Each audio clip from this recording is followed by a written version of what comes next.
په دې حالاتو کې چې دی نو بل ورځ ما ته یو طالب علم ووی چې کوم زمونږ د بابوزو مفتی امداد الله صاحب دی چونکې بنوري ټاون کې ناظم تعلیمات دی او دا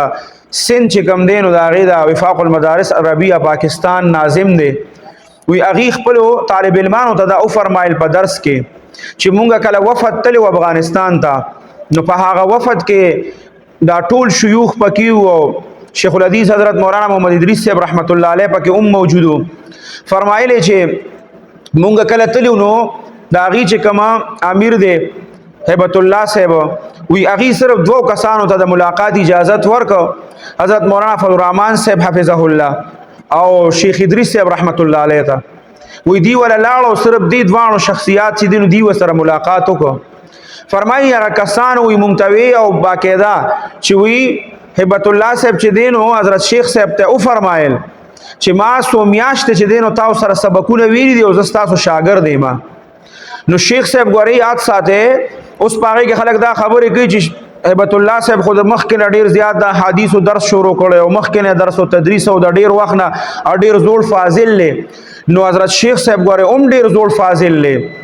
1961 کې د دې پیدایش شوی دی او تاسو سوچو کې که نه 61 کې پیدایش شو او تقریبا 20-22 سال په عمر کې 1983 کې دې درس او تدریس شروع کړ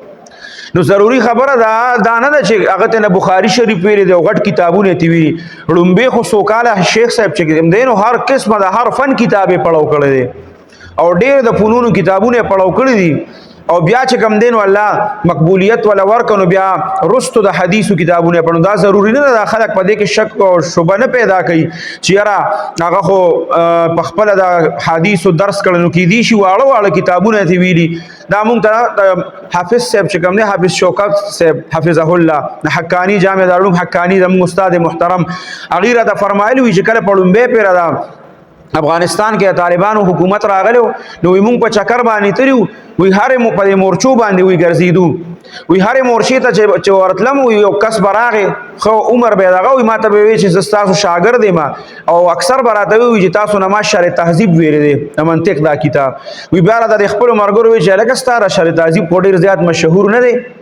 نو دا دغه خبره نه ده چې حضرت شیخ صاحب چې دی نو د هغه نه د غټ غټ کتابونه ویلي کیدای شي واړه کتابونه یې ویلي او حضرت شیخ صاحب چې د 21-22 سال عمر کې هغه درس او تدریس شروع کړی